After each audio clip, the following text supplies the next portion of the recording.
বাংলাদেশ নারী ফুটবলের অন্যতম তারকা ঋতুপর্ণা চাকমা ২০২২ সালে বাংলাদেশকে সাফ শিরোপা জেতানো অসাধারণ ভূমিকা রেখেছিলেন তিনি। তবে সম্প্রতি নিজ জেলায় বাড়ি নির্মাণ করতে গিয়ে বাধার মুখে পড়েছেন বলে অভিযোগ করেছেন ঋতুপর্ণা নিজেই। বিস্তারিত শাহিদা আহমেদ জান্নাতীর ডেস্ক রিপোর্টে।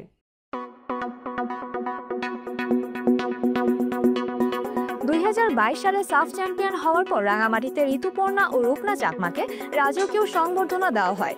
রূপনার জন্য জেলা প্রশাসন বাড়ি তৈরি করে দিলেও ঋতুপর্ণার আশ্বাস বাস্তবায়িত হয়নি। এরপর ২০২৪ সালে বাংলাদেশ দ্বিতীয়বার সাফ জয়ের পর প্রশাসনের পক্ষ থেকে আবারও আশ্বাস দেওয়া হয়।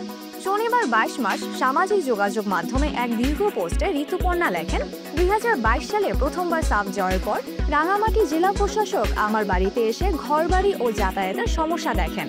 আমাকে আশ্বাস দেওয়া হয় রাস্তা সংস্কার ও বাড়ি নির্মাণ করা হবে। রূপনার বাড়ি নির্মাণ হলেও আমার ক্ষেত্রে সেই আশ্বাস বাস্তবায়ন হয়নি। এরপর আমি আর বিষয়টি নিয়ে মাথা ঘামাইনি। ঋতুপর্ণা আরও বলেন, ২০২৪ সালে দ্বিতীয়বার সাফ জয়ের পর নতুন প্রশাসন আবার আশ্বাস দেয়।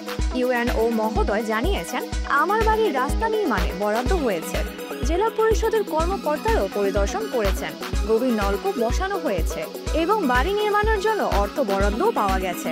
তিনি লেখেন, সংবাদ শুনে আমি খুবই খুশি হয়েছিলাম। এতদিন পর প্রশাসন আমাকে বাড়ি করে দেওয়ার সম্মতি দিয়েছে, কিন্তু এর মধ্যেই শুনতে পাচ্ছি একটি মহল থেকে বাধা আসছে। তাহলে কি আমার ঘাগড়ায় ঠাঁই নেই? আমি ২০১৭ সাল থেকে দেশের জন্য খেলছি, জেলাকে সম্মান এনে দিচ্ছি, অথচ নিজের এলাকায় আমি মূল্যায়ন পাচ্ছি না। বিষয়টি আমাকে হতাশ করছে। প্রশাসনের পক্ষ থেকে বিষয়টি নিয়ে আনুষ্ঠানিক কোনো বক্তব্য পাওয়া যায়নি। তবে ঋতুপর্ণার অভিযোগ নিয়ে সামাজিক মাধ্যমে মিশ্র প্রতিক্রিয়া দেখা গেছে। অনেকেই বলছেন প্রশাসনের প্রতিশ্রুতি দ্রুত বাস্তবায়ন করা উচিত। কেউ কেউ মনে করেন বিষয়টি খতিয়ে দেখে ঋতুপর্ণার সমস্যার সমাধান করা দরকার। ঋতুপর্ণার পাশে দাঁড়ানোর আহ্বান জানিয়েছেন তার ভক্ত ও শুভাকাঙ্ক্ষীরা। তারা বলছেন, দেশের জন্য গৌরব বয়ে আনা এই ফুটবলারকে সম্মান জানানো উচিত।